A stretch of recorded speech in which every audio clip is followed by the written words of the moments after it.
Just my luck as I release my full card breakdown on Tuesday. As soon as I hit publish on YouTube, we find out that Bobby King Green has gotten a short notice opponent in the form of Lance Gibson Jr., as well as the Joanderson Brito fight against Melsik Baghdasaryan was cancelled due to Baghdasaryan pulling out, and in stepping short notice UFC debutant Isaac Thompson. So I wanted to give it at least 48 hours for the odds to come out and for it to settle a little bit before I actually put my breakdown together for you guys and release it as a new video. So I'm going to be breaking down those two fights for you guys right here and right now, but also just a quick heads up. Later today, I will be dropping my full card PFL breakdown as well. So make sure you guys stay tuned for that. That'll be much later this evening. There is a slight chance that I might get pushed to tomorrow if I can't get everything done and I'm not feeling ready enough to record, but I will do my best to drop the PFL breakdowns for you guys tonight. And I'll also have my quick picks version of the UFC Vegas 112 breakdown for you guys out as well. So plenty of content dropping over the next 18-ish hours, if that's what you guys want to call it. So stay tuned for that. All right. Let's get into the breakdowns for these two short notice fights for UFC Vegas 112. Starting off in the featherweight division between Joanderson Brito, who comes in at minus 215, going up against Isaac Thompson, who comes in at plus 190. Now, Brito was actually, a bigger favorite against Melsik Baghdasaryan.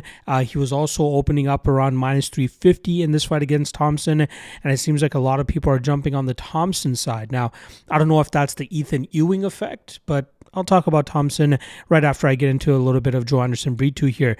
He's on a 2-fight losing streak. He is not looking like the shark that he normally fights like, providing a lot of forward pressure, a lot of power striking, and even a submission threat, just as he showcased against Jonathan Pierce.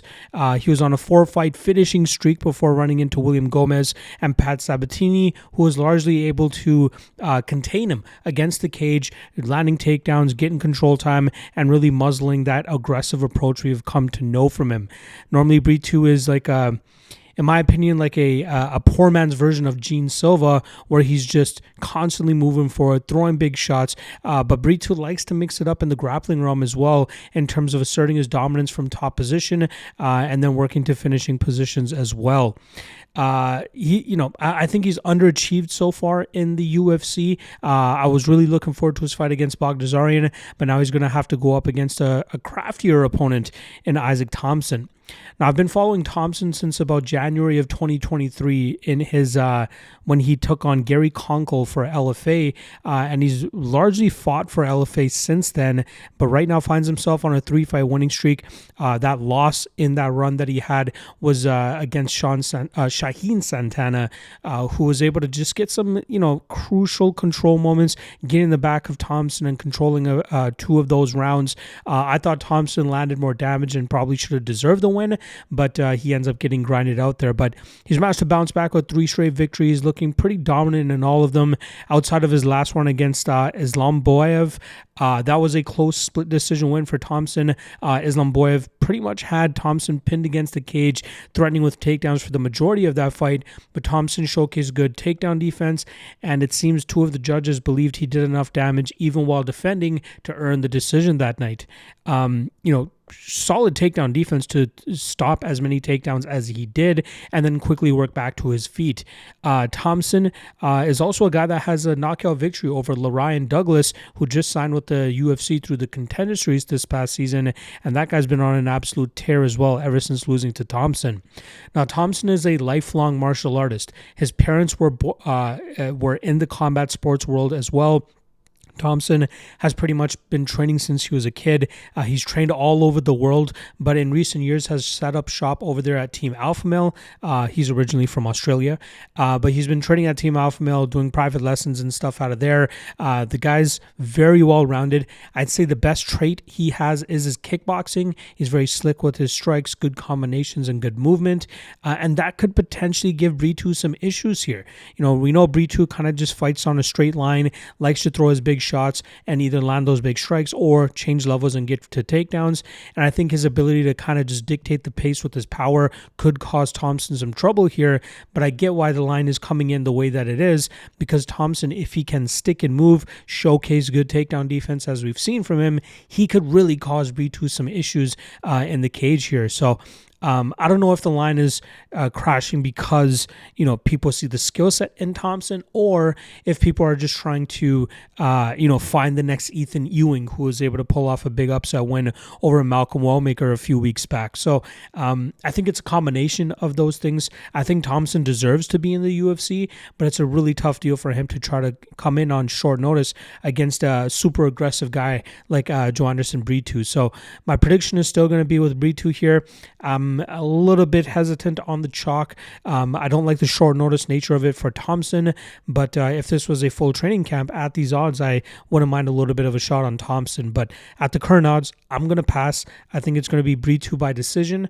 I'll go with Joanderson Brito here to grind the UFC newcomer out. All right, the second short notice fight that was put together now goes down in the lightweight division, where we have King Green coming in at minus 210, going up against Lance Gibson Jr., who comes in at plus 180. Now, Green is coming off of 2 straight losses, 1-3 over his last 4 fights, but a guy whose durability has really started to suffer over, the last 10 fights or so. Going into his February 2022 fight against Islam Makhachev, he had only been finished by strikes once in his career by Dustin Poirier. But since then, 4 of his 5 losses have been by knockout, and that other one was that submission loss to Paddy Pimblett, but it does not seem like he can take as clean of a shot as he was able to before, which really sucks because, him at his best is a guy that utilizes high output, good boxing, exchanging in the pocket, utilizing good striking defense, and just putting the numbers up on his opponents, just like he did at UFC 300 against Jim Miller. But not seeing him not be able to take some of these clean shots anymore is really deterring in terms of the confidence you would have on the 39-year-old. And mixed in with the fact that he's coming into his 51st professional fight this weekend, you got to believe that the wear and tear is really starting to catch up to him. But we know at his best, he is a guy that likes to dictate the pace and the striking, good volume, good combinations, slick boxing, and that's usually the style that he relies upon. Last note here on him, he was supposed to fight in August. If you guys remember, he was scheduled to face Diego Ferreira, I believe at UFC 317 or 319. I could be getting the number wrong off the top of my head. But he did have some sort of injury that did not get him cleared by the commission on fight week. I believe it was some sort of leg injury of some sort, but he was like hobbling around during fight week and they pulled that fight. Now he's going up against Lance Gibson Jr., former Bellator fighter who ended his run with Bellator with a knockout loss to Vladimir Tokov. Then he sat on the sidelines for about a year, came back for a regional show up there in Washington State. He's won 2 straight fights. But a guy that's been a lifelong martial artist as well. His father fought for the UFC way back in the day. His mother or stepmother is Julia Budd, who even fought on a few of the Bellator cards that he competed on. So he's been entrenched and involved in the mixed martial arts game pretty much ever since he was born. And he showcases crazy athleticism, solid wrestling, a well-rounded mixed martial artist. Where he has been taken advantage of in the past, even in fights that he won, was when he was grinded out and taken down and his defensive wrestling was kind of put into question. His chin, obviously a little bit of a question mark after that knockout loss to Vladimir Tokov. But, at 30 years old, in the best shape of his career, a guy that's been dreaming of making it to the UFC for as long as he has. I've worked with his management in the past, and they've been trying to get him to the UFC for a long time. So now for him to get this opportunity is a great thing. But to come into your UFC debut on short notice against a guy who has 5 times the amount of experience you have is going to be a tough task to overcome. Green could probably just pick apart Gibson Jr. on the feet and just, run away with it with the classic Bobby Green decision. Or Gibson, maybe he lands a big shot and takes advantage of the deteriorating durability of King Green. But the thing is, Gibson's not known to be a crazy knockout specialist. He has good striking, good combinations, and good footwork, but his knockout power is not something that people would normally highlight in his skill set. I think we'll see Gibson try to mix it up as best as he can, mixing in takedowns. I believe he's the stronger guy who should be able to land a few takedowns, but I'm not sure how long he'll be able to grind out some of these positions. Mixing the fact that this is a short notice fight, who knows how prepared he is to go 15 minutes if that's what's required of him, while eating the usual Bobby Green volume and output that normally we see from that guy. So tough fight to break down. I don't hate on anybody looking to take a shot on Gibson. Athletically speaking, this guy's very gifted, but when you're going up against a guy with the type of boxing that Green has, and if Green's durability holds up, this could be a long night for Gibson Jr. So my prediction is going to be on the King Green side of things here. It's a no bet at minus 210, though. I would take a peek at his decision prop and maybe consider that if it's at anything plus 200 or better. But I'm expecting a classic Green performance, but I just can't trust that, that chin at this point in time. And a guy in Gibson Jr., who knows, maybe if I am forced to go into deep water, I may not be as effective. So let me just go balls to the wall early. I'm in the UFC, so even if I take an L here, I'm going to get another opportunity. But let me just try to make a stamp here and land a big shot and try to put Green away. He could come in with that mentality as well. Who knows? But I'm going to go Green by decision. I'll take a peek at the Gibson by KO prop as well. But again, this fight, both of these fights, short notice. I don't really like betting on short notice fights because you don't know which version of either guy you're going to get.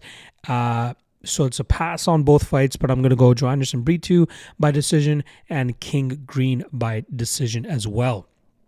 All right, I'll be dropping my quick picks version for the UFC Vegas 112 breakdowns very shortly, so stay tuned for that. And then later this evening, knock on wood, I'm able to get it out. Otherwise, early tomorrow afternoon, I'll have the PFL breakdowns for you guys. I am aiming for it tonight, but I'm not going to rush my breakdowns and my process of studying just to get the breakdown video out for you guys sooner than later. So bear with me, but we will have PFL Europe breakdowns for you guys as well. All right, I'll see you guys again later today. Peace.